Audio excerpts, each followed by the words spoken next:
तो टेस्टोस्टेरोन एक male hormone होता है जो कि तुम्हारी बॉडी में मसल मास, बोन डेंसिटी और फैट डिस्ट्रीब्यूशन और भी बहुत सारी चीज़ें होती हैं जिन्हें कंट्रोल करता है। या मतलब तुम्हारी वियर, डीप वॉइस, ये सारी चीज़ें टेस्टोस्टेरोन की वजह से ही पॉसिबल होगा। आज की वीडियो में मैं तुम्हें बताने वाला हूँ कि तुम अपने टेस्टोस्टेरोन को कैसे नेचुरली इंक्रीज़ कर सकते हो। ठीक है, देखो टेस्टोस्टेरोन इंक्रीज़ करने के बहुत ज़्यादा फ़ायदे होते हैं। तुम्हारी मेंटल हेल्थ, मूड स्विंग्स वगैरह ये सारी चीज़ें एकदम बैलेंस रहती है और तुम्हारा मसल मास भी जल्दी बढ़ता है। और भी बहुत सारी चीज़ें होती है जैसे कि तुम्हारी डीप वॉइस, तुम मेरी वॉइस सुन सकते हो जो कि मतलब काफ़ी ज़्यादा डीप है। ये सारी चीज़ें टेस्टोस्टेरोन की वजह से ही पॉसिबल हो पाती है।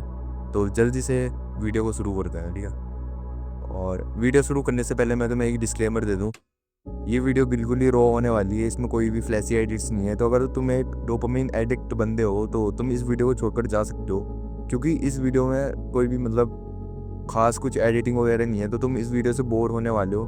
तो तो अगर तुम इस वीडियो को सिर्फ एंटरटेनमेंट पर्पज़ के लिए देखने आए हो और मतलब तुम्हें किसी भी टाइप की मतलब इम्प्रूवमेंट वगैरह नहीं करनी है, तो तुम इस वीडियो को छोड़कर जा सकते हो। ये वीडियो तुम्हारे लिए बिल्कुल भी नहीं है। ठीक है, तो अब बात करते हैं टेस्टोस्टेरोन को तुम कैसे बूस्ट कर सकते हो। ठीक है, तो सबसे पहली चीज़ तुम्हें हेल्दी डाइट लेनी पड़ेगी। ठीक है, तुम्हें अपना प्रोटीन इंटेक हाई कर रखना पड़ेगा डाइट में। देखो देखो जो इंडियन डाइट है ना, उसमें प्रोटीन की मात्रा बहुत ज़्यादा लो रहती है। ठीक है, तुम रोटी खाते हो, सब्जी खाते हो, दाल चावल खाते हो। ठीक है, और जिसमें ज़्यादातर कार्ब्स रहता है और प्रोटीन की मात्रा कम रहती है। ठीक है, देखो पहले के टाइम पे ऐसा होता था कि मतलब अगर तुम ज़्यादा कार्ब्स कंज्यूम कर भी रहे हो तो एक बार को चलेगा, क्योंकि तुम मतलब उतनी कैलोरीज बर्न भी तो कर रहे हो। हमारे जो एंसेस्टर्स थे वो बहुत ज़्यादा हार्ड वर्क करते हुए। ठीक है, उस टाइम पर गाड़ियाँ नहीं होती थी, वो सारे पैदल चलते थे। ठीक है, और बहुत दूर दूर तक पैदल चलते थे, जिसकी वजह से मतलब उन्हें बेसिकली वो डाइजेस्ट हो जाता था। जो कार्ब्स वो खा रहे हैं, उन्हें मतलब ज़रूरत थी उस टाइम कार्ब्स की, उन्हें एनर्जी चाहिए थी ज़्यादा से ज़्यादा हार्ड वर्क करने के लिए, क्योंकि वो ज़्यादा फिजिकल वर्क करते थे। बट आज के टाइम पे फिजिकल वर्क कम हो गया है और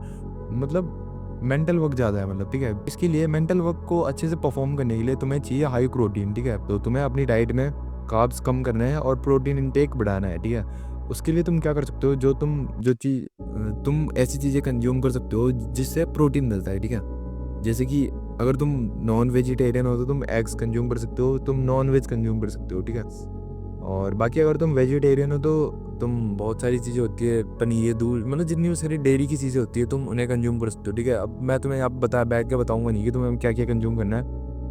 तुम खुद रिसर्च करो कि तुम अगर वेजिटेरियन हो तो तुम क्या क्या कंज्यूम कर सकते हो टेस्टोस्टेरोन को नेचुरली बूस्ट करने के लिए। ठीक है, मतलब प्रोटीन टेक पूरा करने के लिए बेसिकली। ठीक है, तो दूसरी चीज़ तुम्हें विटामिन डी लेना पड़ेगा। मतलब ठीक है, अगर तुम बाहर ही निकलते हो, मतलब तुम स्कूल जाते हो, कॉलेज जाते हो और फिर उसके बाद घर आ जाते हो। ठीक है, मतलब अपने कमरे में ही पड़े रहते हो। ठीक है, तो तुम्हारी बॉडी में विटामिन डी की डेफिशिएंसी होने लग जाती है। ठीक है, जिसकी वजह से तुम्हारा टेस्टोस्टेरोन अपने आप ही लो होने लग जाता है। तो तुम्हें बाहर जाके धूप लेनी पड़ेगी भाई। ठीक है, और अगर तुम मतलब ज़्यादा सनलाइट नहीं ले सकते भाई, ठीक है, मान लो तुम नहीं ले सकते, ठीक है, तो तुम्हें इसे कर देना सप्लीमेंट। ठीक है, तुम्हें मेडिकल स्टोर में जाके विटामिन डी की गोलियाँ ले लेनी है और उन्हें खाना है। ठीक है, और तुम मतलब इसके बारे में और रिसर्च कर सकते हो कि तुम्हें कैसे लेना है, किस टाइम पे लेना है, कितना लेना है, वो सारी चीज़ें तुम खुद से रिसर्च कर सकते हो भाई। ठीक है, अब तुम इतने बच्चे भी नहीं हो कि मैं तुम्हें एक एक चीज़ बैठ के बताऊँ यहाँ पर। ठीक है, तो तुम्हें मतलब विटामिन डी लेना है ज़्यादा से ज़्यादा। ठीक है, अगली चीज़ तुम्हें अपना बॉडी वेट मेंटेन करके रखना पड़ेगा भाई। ठीक है, तुम्हें ज़्यादा ओवीस नहीं होना है और तुम्हें अपना बॉडी वेट मतलब एक BMI इंडेक्स होता है जिस पे तुम्हें पता चलता है कि तुम्हारा बॉडी वेट कैसा है। मतलब तुम अभी नॉर्मल स्टेज पे हो या तुम ओवर वेट हो या बहुत ज़्यादा स्किनी हो। अगर तुम बहुत ज़्यादा स्किनी हो तब भी तुम्हारी बॉडी में टेस्टोस्टेरोन कम होगा, और अगर तुम बहुत ज़्यादा मोटे हो तब भी तुम्हारी बॉडी में टेस्टोस्टेरोन कम होगा। तो तुम्हें अपने बॉडी वेट को और बॉडी फैट को मेंटेन करके रखना है। ठीक है, बॉडी फैट परसेंटेज तुम 15-16 के आसपास रख सकते हो, ठीक होता है। मतलब 15-16 के आसपास बढ़िया बॉडी वेट होता है। मतलब ठीक है, मसल मास बढ़ाने के लिए भी और मतलब अपनी बॉडी को अच्छे से रेगुलेट करने के लिए इसीलिए। ठीक है, 15-16% बॉडी फैट इनफ है, तो मान लियो।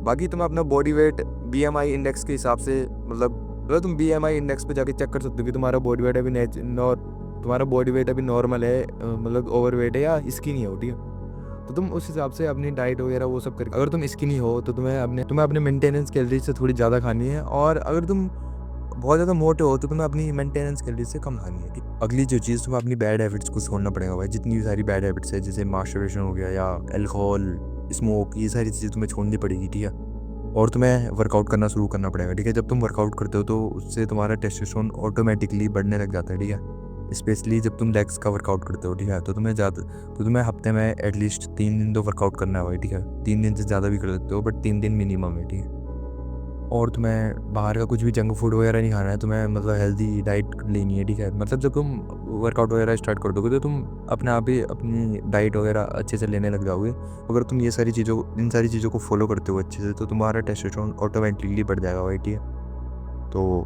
पहले जाओ, तो मैं अगली वीडियो में गुड बाय।